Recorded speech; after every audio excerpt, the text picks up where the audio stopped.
창밖에는 서러운 가을비가 지칠 줄 모르고 내리고 있었다. 낙엽 타는 냄새 대신 축축하게 젖은 흙내음이 아파트 베란다 틈새를 타고 거실 안쪽까지 스며들었다. 거실 한복판에 놓인 소파 위, 민석은 미동도 없이 앉아 있었다. 불을 켜지 않은 실내는 짙은 회색빛에 잠겨 있었고 벽에 걸린 아내 은혜의 영정 사진만이 희미한 가로등 불빛을 받아 기괴하게 빛났다. 민석은 30 중반의 건장한 사내였으나 지난 3년 사이 그의 어깨는 눈에 띄게 굽어 있었다. 아내가 떠난 날 이후 민석의 시간은 그날의 빗소리에 갇혀버렸다. 회사에서는 기계처럼 서류를 넘기고 사람들과 섞여 웃기도 했지만 도어락의 삐비빅 소리와 함께 현관문을 열고 들어서는 순간 그는 다시 거대한 고립의 바다에 빠진 조난자가 되었다. 은혜야, 보고 있니? 갈라진 목소리가 허공에 흩어졌다. 대답 대신 돌아오는 것은 냉장고에 윙윙거리는 기계음뿐이었다. 그때였다. 현관문 너머에서 익숙하면서도 조심스러운 발소리가 들려왔다. 잠시 후 번호키가 눌리고 문이 열렸다. 박서방 나네. 불도 안 켜고 뭐하고 있는가? 장모 정숙이었다. 그녀는 젖은 우산을 털어 문가에 세워두고 양손에 든 묵직한 보따리들을 내려놓았다. 정숙은 올해로 50 중반을 갓 넘긴 나이였다. 일찍이 남편을 여의고 홀로 딸 은혜를 금지옥엽으로 키워낸 그녀였다. 딸을 잃은 슬픔은 사위인 민석보다 컸으면 컸지 결코 작지 않을 터였다. 그러나 정숙은 민석 앞에서 단 한 번도 곡소리를 내지 않았다. 대신 그녀는 더 깊게 허리를 숙여 바닥을 닦고 더 정성껏 나무를 묻혔다. 어머님, 비도 오는데 어떻게 오셨어요? 연락이라도 주시지. 민석이 몸을 일으키며 물었지만 정숙은 대답 대신 앞치마를 둘렀다. 연락하면 박서방이 오지 말라고 할 게 뻔한데 뭘 물어. 주방 꼴이 이게 뭔가. 며칠이나 굶은 게야. 얼굴이 반쪽이 됐네. 정숙은 익숙하게 가스레인지 불을 켰다. 금세 고소한 참기름 냄새와 구수한 된장국 냄새가 거실의 죽은 공기를 깨우기 시작했다. 민석은 식탁 의자에 앉아 정숙의 뒷모습을 멍하니 바라보았다. 정숙은 은혜와 참 많이 닮아 있었다. 가느다란 목덜미 일을 할 때면 살짝 찌푸려지는 미간, 그리고 유난히 하얀 손목. 민석은 아내를 보는 듯한 착각에 가슴 한구석이 아려왔다. 자, 어서 앉게. 식기 전에 한술 떠야지. 정숙이 갓 지은 밥과 보글보글 끓는 된장찌개를 차려냈다. 민석은 숟가락을 들었지만 목구멍이 꽉 막힌 듯 밥알이 넘어가지 않았다. 어머님은요? 어머님도 안 드셨잖아요. 나는 오는 길에 대충 때웠네. 걱정 말고 많이 먹게. 박서방이 건강해야 우리 은혜도 하늘에서 마음 편히 눈을 감지 않겠나. 정숙은 민석의 밥 공기 위에 잘 익은 배추김치를 길게 찢어 올려주었다. 그 손길이 너무나 따뜻해서 민석은 결국 고개를 숙인 채 눈물을 뚝뚝 흘리고 말았다. 식사를 마친 후에도 비는 그칠 기미가 보이지 않았다. 오히려 천둥 소리까지 섞이며 빗줄기는 더욱 굵어졌다. 비가 너무 많이 오네요. 어머님, 오늘은 그냥 여기서 주무시고 가세요. 이 비에 택시 잡기도 힘들 겁니다. 정숙은 잠시 망설이는 듯 창밖을 보더니 조용히 고개를 끄덕였다. 그럴까? 그럼 내가 거실에서 자면 되지. 아니요, 제가 거실에서 잘 테니 어머님이 안방 쓰세요. 두 사람은 어색한 공기를 깨기 위해 베란다 쪽 작은 테이블에 마주 앉았다. 민석은 찬장에서 소주 한 병과 마른 안주를 꺼내왔다. 어머님도 한 잔 하시겠어요? 잠이 안 올 것 같아서요. 그래. 오늘 같은 밤엔 나도 딱 한 잔만 하고 싶구나. 투명한 유리잔에 술이 찰랑찰랑 채워졌다. 두 사람의 시선이 잔을 타고 부딪혔다. 정숙의 얼굴은 주방 불빛 아래서 유난히 희고 고왔다. 50대의 나이라고는 믿기지 않을 만큼 팽팽한 피부와 단정한 이목구비는 그녀가 젊은 시절 얼마나 많은 남성들의 가슴을 설레게 했을지 짐작게 했다. 박서방, 자네 고생 많은 거 내가 다 안다.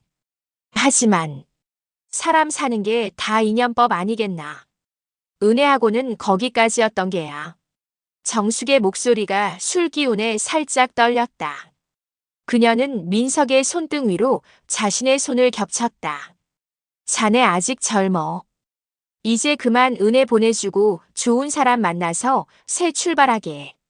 내가 허락함세. 아니, 내가 부탁하네. 민석은 정숙의 손에서 느껴지는 온기에 몸이 경직되었다. 그 손은 거칠었지만 동시에 형용할 수 없는 여인의 부드러움을 간직하고 있었다. 어머님, 어떻게 그래요? 제가 어떻게 은혜를 잊습니까? 잊으라는 게 아니야. 가슴에 묻고 산 사람은 살아야 한다는 뜻이지. 자네가 이렇게 시들어가는 걸 보는 게 내 마음엔 대못을 박는 일이야. 정숙의 눈에 이슬이 맺혔다. 민석은 저도 모르게 겹쳐진 정숙의 손을 꽉 쥐었다. 그것은 위로받고 싶은 어린아이의 몸짓이자 동시에 텅 빈 가슴을 채우고 싶은 사내의 갈망이었다. 밤 11시가 넘은 시간. 정숙은 안방으로, 민석은 작은 방으로 들어갔다. 술 기운이 올라왔지만 정신은 오히려 또렷해졌다. 민석은 침대에 누워 천장을 바라보았다.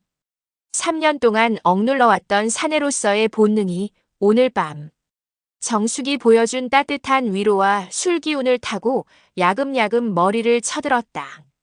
외로웠다. 미칠 듯이 외로웠다. 누군가의 살결이 그립고 누군가의 숨소리가 간절했다. 민석은 자신도 모르게 거친 숨을 내쉬며 이불을 끌어안았다. 그는 방문을 잠그는 것도 잊은 채 어둠 속에서 오직 자신만의 은밀한 시간 속에 빠져들었다. 아내를 향한 그리움인지 아니면 곁에 있는 여인에 대한 욕망인지 분간할 수 없는 감정이 폭풍처럼 몰아쳤다. 그때였다. 끼익! 기름칠이 덜 된 문경첩 소리와 함께 방문이 천천히 열렸다. 민석은 소스라치게 놀라 몸을 일으켰다.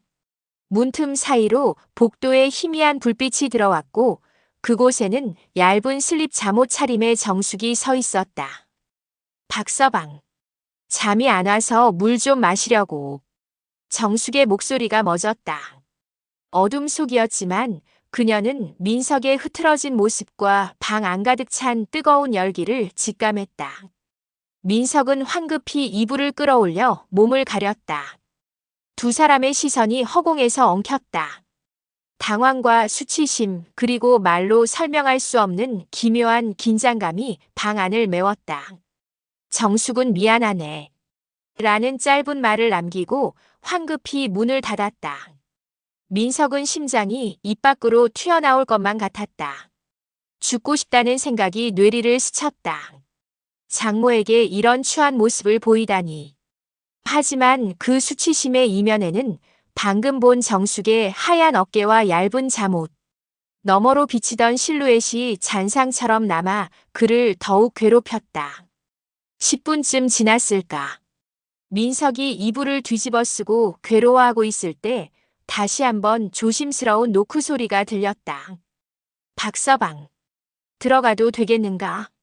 민석은 대답할 용기가 나지 않았으나 목소리는 본능적으로 튀어나왔다. 네. 들어오세요. 문이 열리고 정숙이 들어와 침대 밑 자락에 앉았다. 방 안에는 다시 정숙의 은은한 비누 향과 그녀만의 체온이 감돌았다. 박서방, 아까는 내가 놀라게 해서 미안하네. 정숙의 손이 어둠 속을 헤매다 민석의 이불 위 손을 찾아냈다. 자네가 얼마나 힘들면 그랬겠나. 혼자서 이 넓은 집을 지키며 밤마다 얼마나 외로웠을지. 내가 그걸 몰랐던 게 미안하구나. 그녀의 손길은 아까보다 훨씬 대담했고 또 부드러웠다. 정숙은 천천히 민석의 머리를 쓰다듬었다. 남자가 다 그런 거지. 괜찮네. 부끄러워하지 말게. 정숙의 목소리는 이제 장모의 훈계가 아니었다.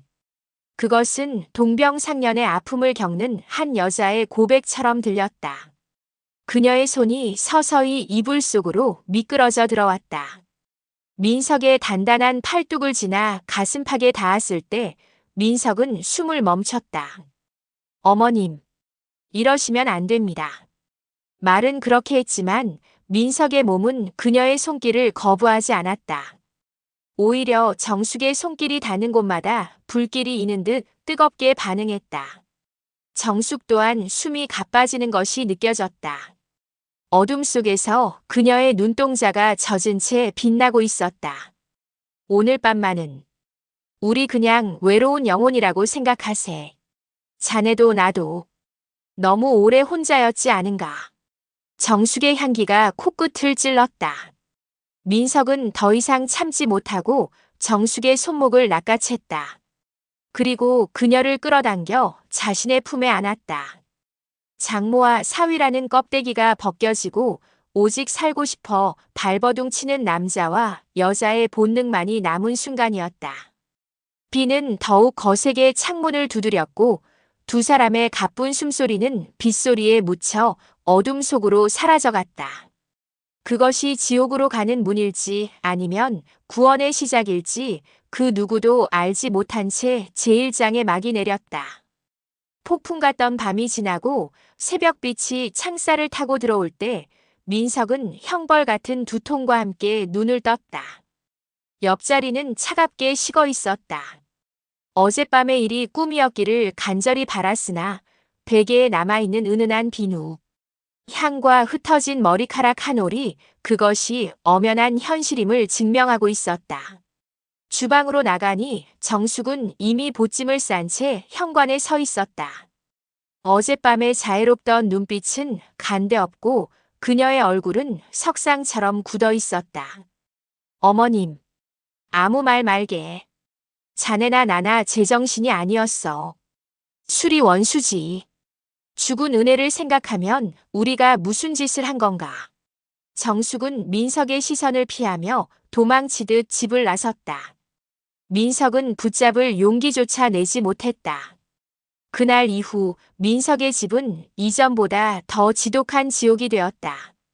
단순히 아내가 없어 외로운 것이 아니라 장모와 나눈 그 은밀한 체온이 낙인이 되어 그의 몸 구석구석을 태우는 듯 했다.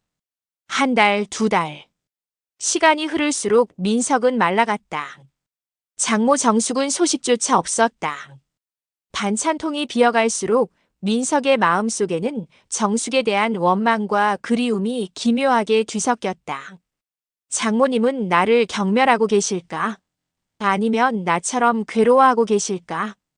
밤마다 눈을 감으면 정숙의 부드러운 손길과 떨리던 숨소리가 환청처럼 들렸다.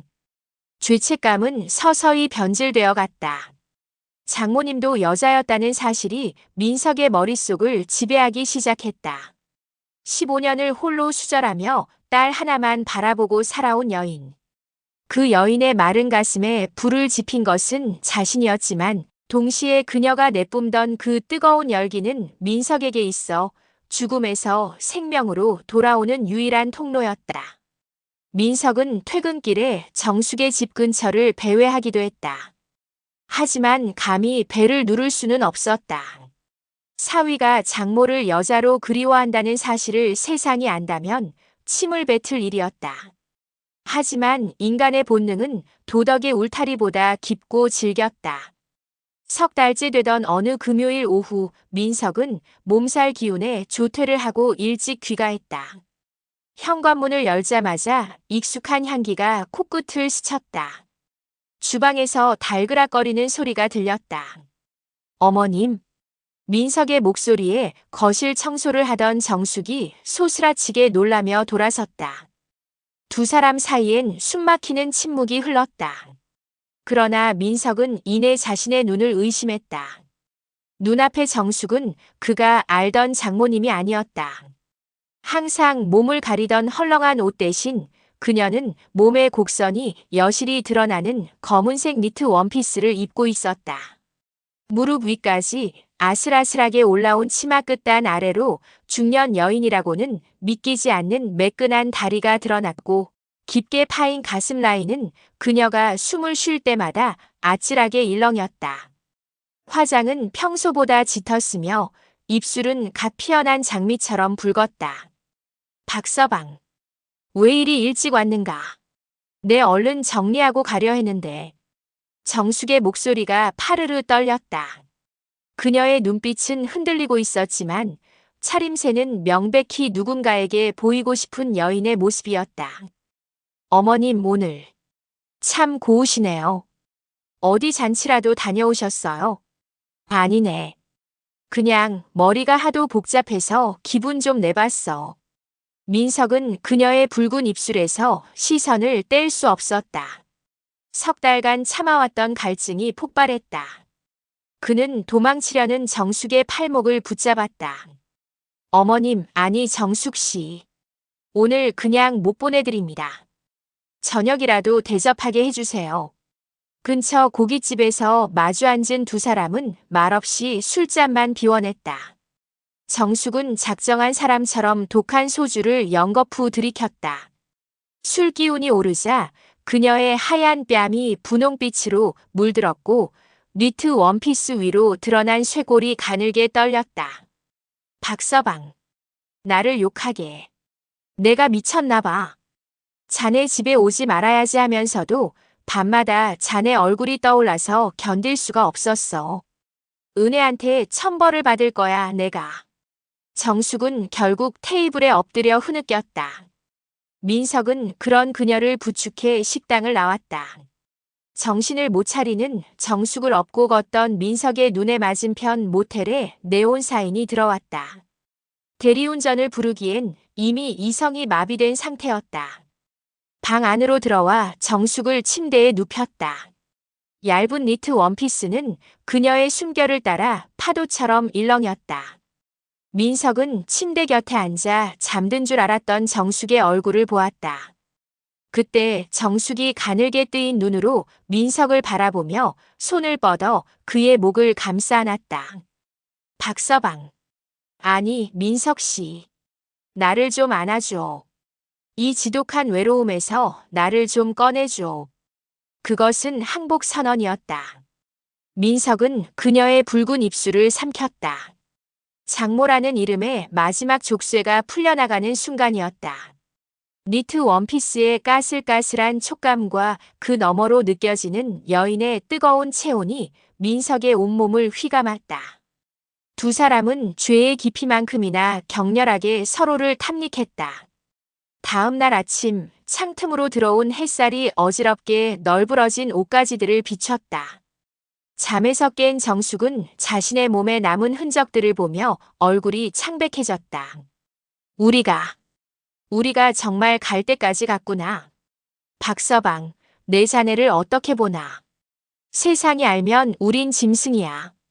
정숙이 울먹이며 옷을 챙기려 하자 민석이 뒤에서 그녀를 강하게 껴안았다. 그의 가슴팍에 정숙의 가녀린 등이 와닿았다. 장모님, 아니 정숙 씨. 나 후회 안 합니다. 아니, 이제야 살아있는 것 같습니다. 은혜한테 미안한 마음 평생 안고 가겠습니다. 하지만 당신을 놓치고 싶지 않아요. 당신도 느꼈잖아요. 우리 서로가 얼마나 절실했는지. 정숙은 민석의 단단한 팔 안에서 한참을 울다가 이내 그의 손등 위에 자신의 손을 겹쳤다. 미쳤어. 우린 정말 미친 거야. 그녀의 말은 부정이었으나 목소리는 이미 민석에게 항복하고 있었다. 두 사람은 그렇게 서로의 살냄새와 죄의 향기를 공유하며 돌이킬 수 없는 연인으로서의 첫 아침을 맞이했다. 그날 모텔에서의 아침 이후 정숙은 2주간 연락을 끊었다. 민석은 피가 말랐다. 냉장고에는 그녀가 낮에 몰래 두고 간 반찬통들만이 정갈하게 놓여 있었고 그 위에 붙은 쪽지에는 박서방, 밥 챙겨 먹게라는 사무적인 글귀뿐이었다. 하지만 민석은 그 글씨체가 미세하게 떨리고 있음을 보았다. 기다림은 독보다 무서웠다. 민석은 결국 토요일 오후 정숙에게 전화를 걸어 단도직입적으로 말했다. 어머님, 저 더 이상 이렇게는 못 삽니다. 오늘 오후에 집으로 오세요. 기다리겠습니다. 오후 2시 약속한 시간에 초인종이 울렸다. 문을 열자 정숙이 서 있었다. 그녀는 한눈에 봐도 야위어 있었다. 거실 소파에 마주 앉은 두 사람 사이에는 차가운 차 한 잔만큼의 거리감이 느껴졌다. 정숙이 먼저 입을 뗐다. 박서방 나 2주 동안 지옥에 다녀왔네. 은혜 영정 앞에 가서 울기도 하고 절에 가서 참회도 해봤어. 근데 감기지 않는 눈을 뜨면 자네 얼굴이 제일 먼저 떠오르더군. 내 나이 56에 이런 미친 짓을 할 줄은 꿈에도 몰랐네. 민석은 소파에서 내려와 정숙의 발치에 무릎을 굽히고 앉았다. 그리고 그녀의 거친 손을 두 손으로 감싸 쥐었다. 저도 마찬가지입니다. 세상이 손가락질한다면 제가 다 받겠습니다. 하지만 정숙 씨, 당신 없는 텅 빈 집은 이제 저에겐 무덤입니다. 같이 살아요. 제가 당신 남은 인생 책임지겠습니다. 정숙의 눈에서 굵은 눈물이 뚝 떨어져 민석의 손등을 적셨다. 사위의 입에서 나온 책임지겠다는 말은 그 어떤 청춘의 사랑. 고백보다 무겁고도 달콤하게 그녀의 가슴을 후벼 팠다. 일주일 후 정숙은 단촐한 짐을 챙겨 민석의 집으로 들어왔다. 이웃들에게는 혼자 사는 사위 식사가 걱정되어 당분간 거처를 옮겼다고 둘러댔다. 사람들은 세상에 저런 장모가 어디 있나 천사 같은 분이다라며 칭송했다. 그 칭찬은 두 사람의 가슴에 가시처럼 박혔으나 현관문을 닫는 순간 그 가시는 환희로 변했다. 첫날 밤 정숙은 손님방으로 꾸민 작은 방에 누웠다. 하지만 새벽 2시 정적이 흐르는 집안에 조심스러운 발소리가 들렸다. 민석의 방문이 열리고 정숙이 들어왔다. 그녀는 얇은 인견 잠옷 차림이었다. 박서방. 아니 민석 씨. 혼자 누우니 바람 소리가 너무 무서워요. 민석은 말없이 이불을 들쳐 자리를 내주었다. 정숙이 품 안으로 파고들자 성숙한 여인의 농익은 향취가 코끝을 자극했다. 민석은 그녀의 가느다란 허리를 끌어안았다. 이제 무서워하지 마세요. 내가 여기 있습니다. 어둠 속에서 두 사람의 살결이 맞닿았다. 정숙의 피부는 50대의 나이가 무색하리만큼 희고 부드러웠다. 민석의 뜨거운 손길이 그녀의 등줄기를 타고 내려가자 정숙은 나직한 신음소리와 함께 그의 목을 껴안았다. 그것은 사위와 장모라는 껍데기를 완전히 벗어던진 오직 남자와 여자로서 나누는 처절하고도 애틋한 교감이 있었다. 비밀스러운 동거는 아슬아슬한 줄타기와 같았다. 낮에 정숙은 영락없는 장모였다.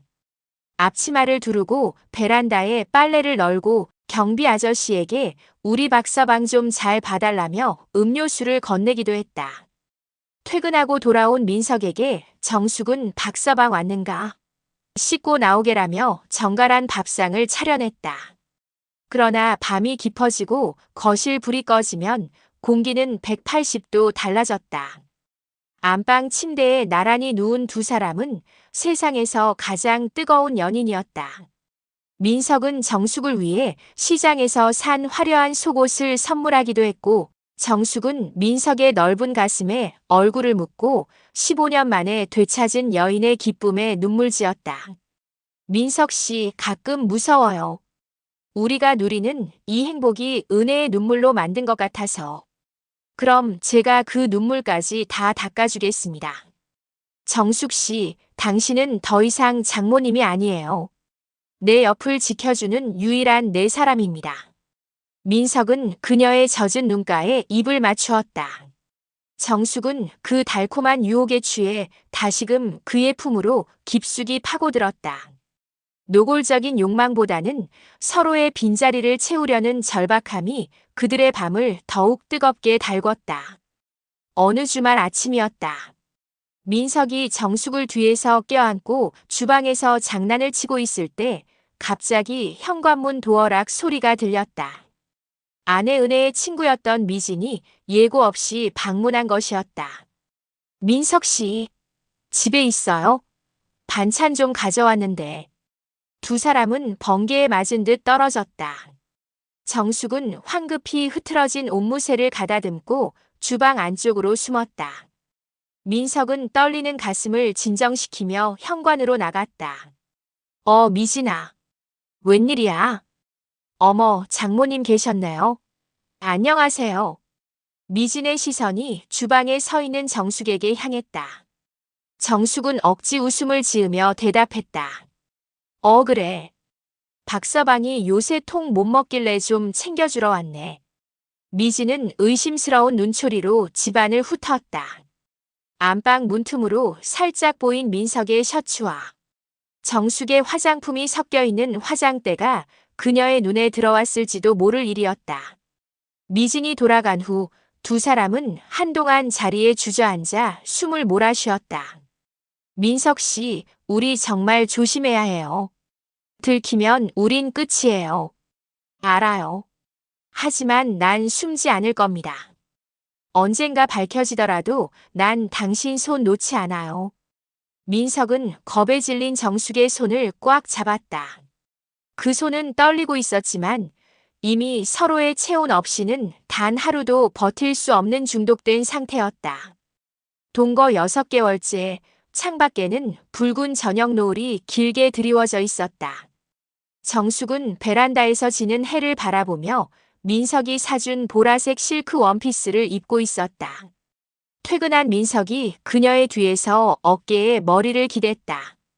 정숙 씨, 당신 오늘 정말 아름다워요. 박서방. 아니 민석 씨. 나 요즘 꿈을 안 꿔요. 은혜 꿈도 무서운 꿈도. 당신 옆에 있으면 그냥 이대로 시간이 멈췄으면 좋겠다는 생각뿐이야. 정숙은 뒤를 돌아 민석의 얼굴을 어루만졌다. 그녀의 눈동자에는 사위를 향한 무한한 신뢰와 한 여자로서의 욕망이 뒤섞여 있었다. 우리 세상 끝까지 가봐요.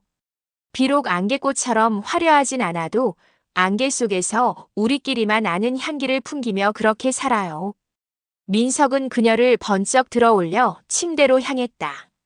창밖의 노을보다 더 붉은 두 사람의 정념이 방 안을 가득 채웠다. 죄의 무게가 무거울수록 그들의 사랑은 독하게 피어올랐고 그것은 지독한 외로움을 이겨낸 인간 본연의 처절한 몸부림이었다.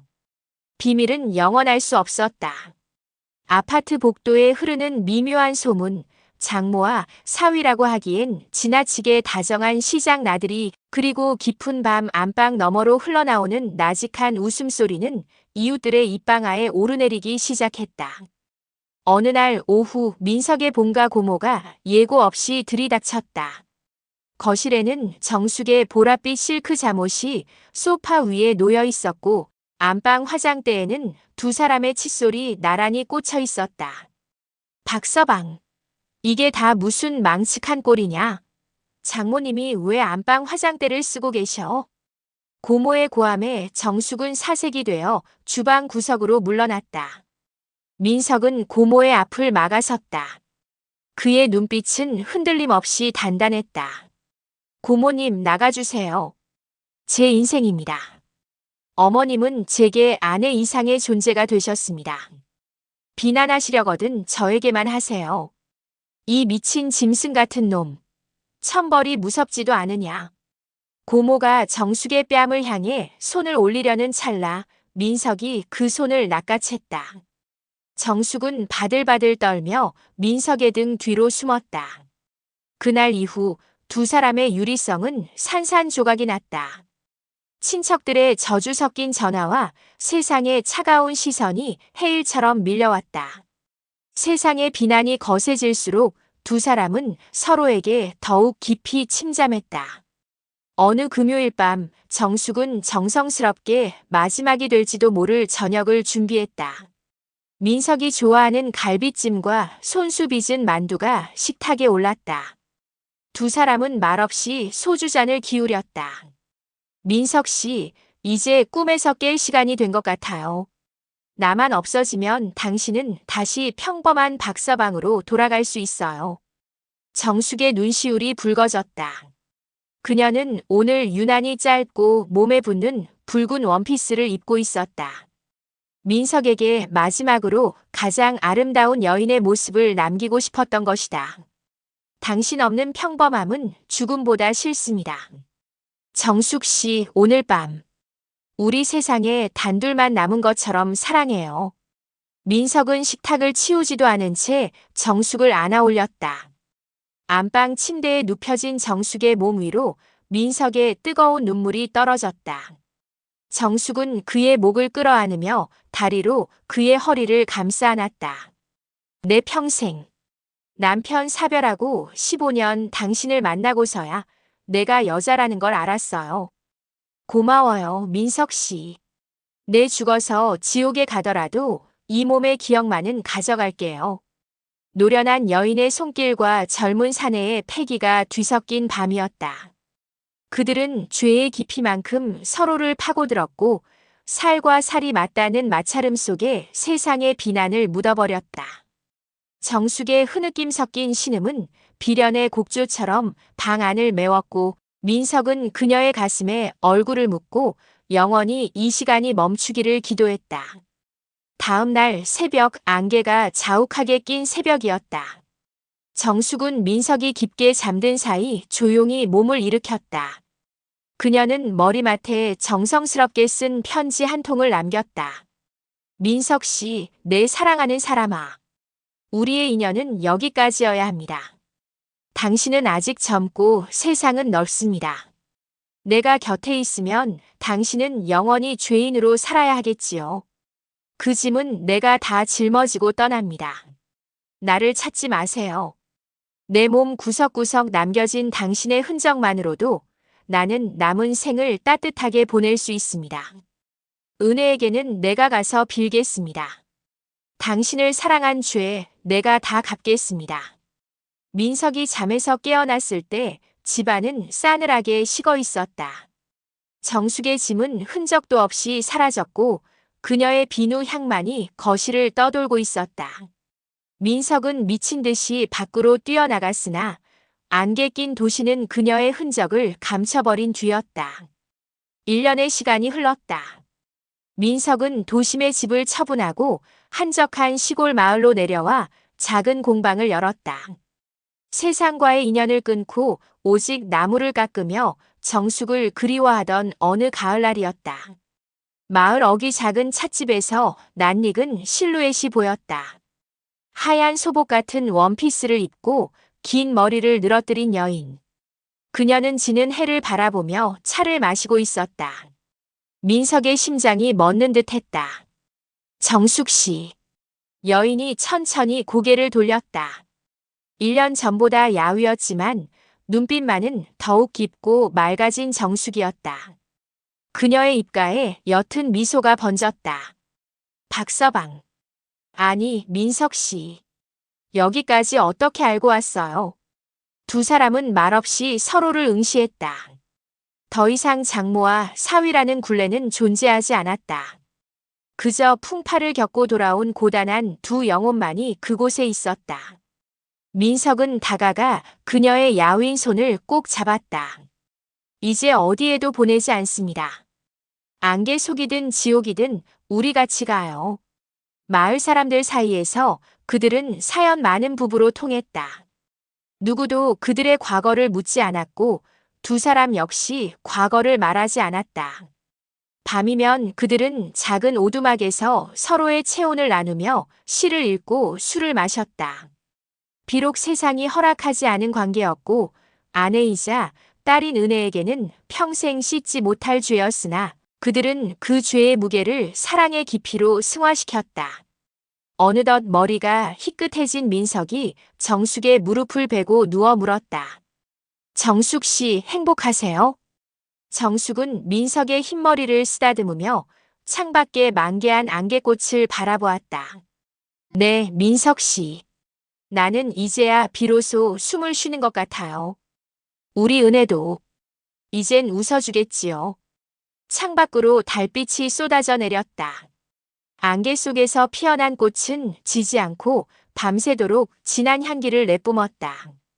그것은 세상의 도덕을 넘어선 인간이 인간에게 줄 수 있는 가장 처절하고도 아름다운 위로의 향기였다. 재회의 기쁨은 잠시였다.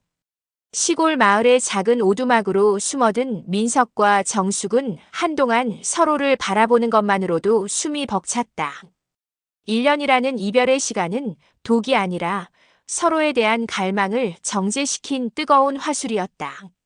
정숙 씨, 당신을 다시 잃는 줄 알고 내 심장은 이미 멈춘 줄 알았습니다. 민석은 정숙의 마른 어깨를 감싸 안았다. 정숙은 그의 품에서 아이처럼 흐느꼈다. 그녀는 도망쳤던 시간 동안 이름도 모를 바닷가 마을에서 식당 일을 하며 버텼다. 밤마다 민석의 단단한 팔뚝과 그가 선사했던 여인으로서의 희열을 떠올리며 자해하듯 눈물로 밤을 지새웠다. 민석 씨, 나를 찾지 말지 그랬어요. 나는 이미 죽은 목숨이나 다름없었는데 왜 이 가련한 늙은 여자를 다시 살려놓는 건가요? 정숙의 목소리엔 원망과 환희가 뒤섞여 있었다. 민석은 대답 대신 그녀의 젖은 눈가에 깊게 입을 맞췄다. 이제 그들에게 세상의 눈은 더 이상 보이지 않았다. 오직 눈앞에 있는 이 사람의 살결을 만지고 그 숨결을 마시는 것만이 유일한 생의 목적이었다. 그날 밤 오두막의 작은 방에는 단출하지만 정갈한 술상이 차려졌다. 정숙은 재회를 기념하듯 민석이 가장 좋아했던 붉은 립스틱을 다시 발랐다. 그녀가 입은 하얀 원피스는 촛불 아래서 반투명하게 비쳐 중년 여인의 성숙하고 농익은 실루엣을 고스란히 드러냈다. 민석 씨, 오늘 밤은 나를 장모가 아니라 당신의 여자로만 봐줘요. 당신의 손길이 닿지 않은 1년 동안 내 몸은 가뭄든 논바닥처럼 갈라져 있었답니다. 정숙은 스스로 원피스의 어깨끈을 내렸다. 하얀 살결이 조명을 받아 살구빛으로 빛났다. 민석의 눈동자에 불꽃이 일었다. 그는 정숙을 거칠게 끌어당겨 침대에 눕혔다. 정숙 씨, 아니 내 사랑. 당신은 내 뼈 중의 뼈요, 살 중의 살입니다. 은혜가 하늘에서 우리를 저주한다 해도 나는 이 죄를 달게 받으며 당신의 몸속으로 침잠하겠습니다. 민석의 뜨거운 입술이 정숙의 목덜미와 가슴골을 훑고 지나갈 때마다 정숙은 15년의 갈증을 한 번에 해소하듯 격정적인 신음을 토해냈다. 그녀의 하얀 손이 민석의 넓은 등을 손톱 자국이 남을 정도로 꽉 움켜쥐었다. 그것은 단순한 성적 탐닉이 아니라 죽음 같은 고독에서 살아남은 두 영혼이 서로의 존재를 확인하는 처절한 의식이었다. 땀방울이 두 사람의 살결 위로 흘러내려 하나로 섞였다. 정숙은 자신의 몸 구석구석을 파고드는 사위의 에너지를 온몸으로 받아내며 비로소 자신이 살아있음을 느꼈다. 하빌의 폭풍이 지나간 뒤 민석은 정숙의 머리칼을 쓸어 넘기며 속삭였다. 내일은 읍내에 나가 혼인신고서를 알아볼까 합니다. 물론 수리가 되진 않겠지만 우리끼리라도 지장을 찍어 영원한 부부임을 맹세해요. 정숙은 깜짝 놀라 그를 바라봤다. 민석 씨, 그건 안 돼요. 서류상으로 남기면 나중에 당신이 곤란해져요. 아니요, 나는 이제 박서방이라는 껍데기를 버렸습니다. 나는 당신의 남자 김민석으로 살 겁니다. 세상이 우리를 짐승이라 부른다면 우리는 이 숲속에서 가장 행복한 짐승으로 늙어갑시다. 민석은 품 안에서 작은 금반지 2개를 꺼냈다. 지난 1년 동안 그녀를 그리워하며 나무를 깎아번 돈으로 미리 준비해둔 것이었다. 그는 정숙의 마디 굵은 약지에 반지를 끼워주었다. 이것은 우리의 낙인이자 훈장입니다. 사랑합니다. 정숙 씨. 정숙은 반지를 보며 하염없이 눈물을 흘렸다. 평생 딸의 그늘에서 남편 잃은 과부의 족쇄 아래서 자신을 지우고 살았던 그녀에게 민석은 여인이라는 당당한 이름을 되찾아 주었다. 그들만의 낙원인 오두막 주변에는 봄이면 안개꽃이 하얗게 무리지어 피어났다. 마을 사람들은 그들을 보며 수군거리기도 했지만 두 사람의 눈빛에 서린 깊은 평온함 앞에서는 누구도 함부로 돌을 던지지 못했다. 시간이 흘러 민석의 머리에도 서리가 내리고 정숙의 얼굴엔 깊은 주름이 팰 무렵 두 사람은 베란다에 나란히 앉아지는 노을을 보았다. 정숙은 이제 거동이 조금 불편해졌지만 민석은 항상 그녀를 안아 올리고 직접 발을 씻겨주었다. 민석 씨, 가끔 은혜가 생각나요. 이제는 은혜도 우리를 보고 웃고 있겠죠? 엄마가 외롭지 않게 박서방을 보내준 거라고 믿고 싶어요. 그럴 겁니다. 사랑은 죄가 될 수 없으니까요. 우리가 서로를 구원했으니 그것으로 충분합니다. 민석은 정숙의 주름진 손에 입을 맞췄다. 두 사람의 약지에 끼워진 금반지는 세월의 풍파에 닳아 있었지만 그 광채만은 처음처럼 찬란했다. 어느 보름달이 환하게 뜬 밤이었다. 두 사람은 손을 잡고 안개꽃이 만발한 숲길을 걸었다. 더 이상 숨을 필요도 부끄러워할 필요도 없었다. 그들은 서로의 존재 자체가 종교였고 법이었다. 다음 생에도 나를 찾아와 줄 거죠? 정숙이 묻자 민석이 대답했다. 아니요. 다음 생엔 우리가 아주 멀리서 처음 만나는 연인으로 태어나게 해달라고 기도할 겁니다. 그땐 장모와 사위가 아니라 첫눈에 반해 평생을 함께하는 평범한 부부로요. 두 사람의 그림자가 달빛 아래 길게 늘어졌다. 안개꽃 향기가 밤바람을 타고 온 산천에 퍼져나갔다. 그것은 지독한 고독을 뚫고 피어난 가장 질긴 생명의 향기였으며 세상의 끝에서 찾은 단 하나의 진실이었다.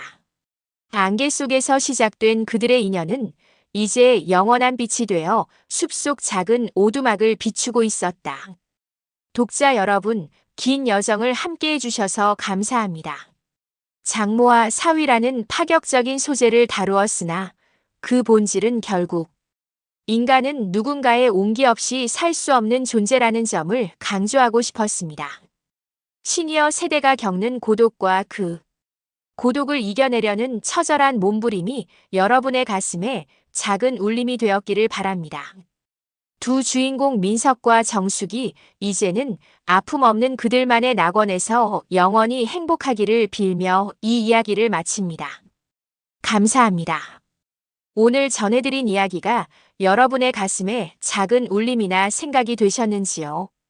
세상에는 참으로 말하기 어렵고 기구한 사연들이 많습니다. 저희 채널은 우리네 이웃들의 숨겨진 이야기, 때로는 아프고 때로는 파격적인 삶의 조각들을 진솔하게 전해드리고 있습니다. 어르신들의 소중한 구독과 좋아요는 제게 큰 힘이 됩니다. 또한 알림 설정을 해두시면 다음번에도 흥미진진하고 가슴 뭉클한 이야기를 놓치지 않고 바로 받아보실 수 있습니다. 귀한 시간 내어 시청해주셔서 진심으로 머리 숙여 감사드립니다. 어느덧 푸르름이 짙어가는 5월 가정의 달입니다. 꽃들이 만발하는 이 좋은 계절에 시청자 여러분의 가정에도 웃음꽃이 활짝 피어나길 기원합니다. 무엇보다 소중한 것은 가족의 건강과 화목함이 아닐까 싶습니다. 내 곁에 있는 소중한 사람들의 손 한 번 더 잡아주시는 따뜻한 한 달 되시길 바라며 여러분의 가정에 늘 평안과 행복이 가득하시길 두 손 모아 빌겠습니다. 감사합니다.